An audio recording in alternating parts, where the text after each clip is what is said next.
জুলাই গণঅভ্যুত্থানের এই ৯ মাস পরেও আওয়ামী লীগ নিষিদ্ধের দাবিতে, আওয়ামী লীগের নিবন্ধন বাতিলের দাবিতে আমাদেরকে রাজপথে নেমে আসতে হচ্ছে, আমাদেরকে রাজপথে কথা বলতে হচ্ছে।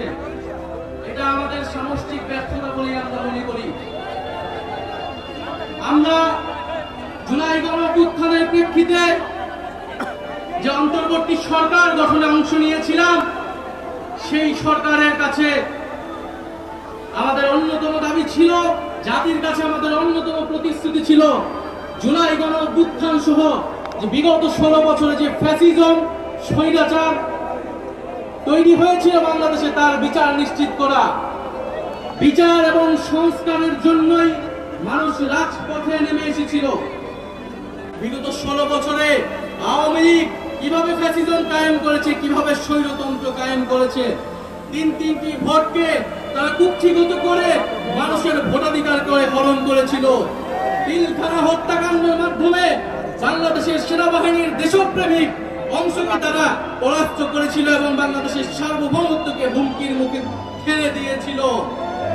2013 সালে শাপলার হত্যাকাণ্ডের মাধ্যমে বাংলাদেশের ধর্মপ্রাণ মুসলমান এবং আলেম ওলামাদের মত প্রকাশের যে অধিকার, সেই অধিকারকে তারা হরণ করেছিল।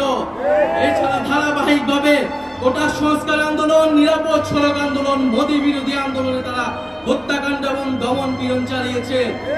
সর্বশেষ জুলাই আগস্ট মাসে ছাত্র জনতা তাদের অধিকারের জন্য যখন রাজপথে নেমে এসেছিল, সেই জনগণের উপরে তারা এই দেশের পুলিশকে দিয়ে, এই দেশের সেনাবাহিনীকে দিয়ে, এই দেশের বিজেপিকে দিয়ে গুলি চালিয়েছিল।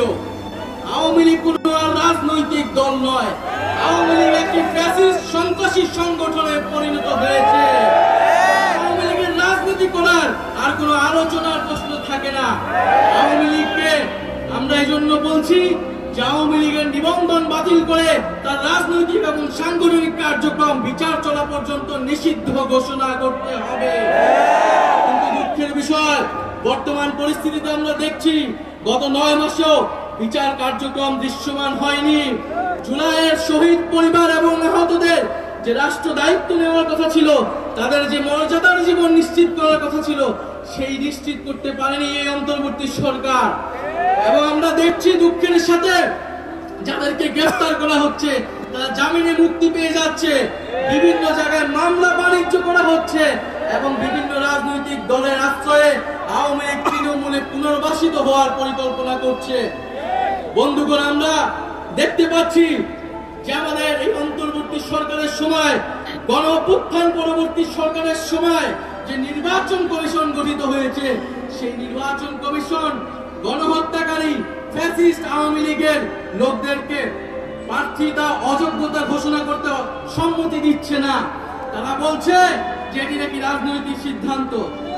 নির্বাচন সংস্কার কমিশন সুস্পষ্টভাবে সুপারিশ করেছে, যারা গণহত্যা করেছে, যারা লুটপাট করেছে, যারা ফ্যাসিস্ট আওয়ামী লীগের সাথে জড়িত ছিল, তারা কোনোভাবে আগামী নির্বাচনে অংশগ্রহণ করতে পারবে না। কিন্তু নির্বাচন কমিশন এখনো সেই প্রস্তাবে সম্মত হচ্ছে না। আমরা সন্দেহ প্রকাশ করছি এই নির্বাচন কমিশন কার পারপাস সার্ভ করবে। ভুলে গেলে চলবে না, গণঅভ্যুত্থানের পরে এই নির্বাচন কমিশন গঠিত হয়েছে। আমরা দুঃখের সাথে দেখতে পাচ্ছি বিভিন্ন মিডিয়ায় সাংবাদিকরা প্রশ্ন করছে, সারা প্রশ্ন করার সাহস পাচ্ছে যে শেখ হাসিনা কি গণহত্যাকারী, সেটা কি প্রমাণিত হয়েছে কি প্রমাণিত হয় নাই। সেই সব সাংবাদিকদের উদ্দেশ্যে বলতে চাই, আপনারা সাংবাদিক নন, আপনারা ফ্যাসিস্ট আওয়ামী লীগের দোসর।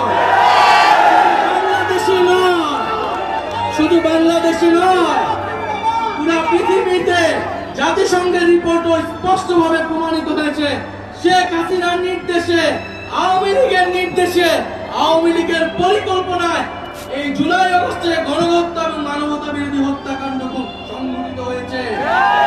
আজকের এই বিক্ষোভ সমাবেশ থেকে আমরা সুস্পষ্টভাবে বলতে চাই, অতি অবিলম্বে আওয়ামী লীগের যে নিবন্ধন, সেই নিবন্ধন বাতিল করতে হবে।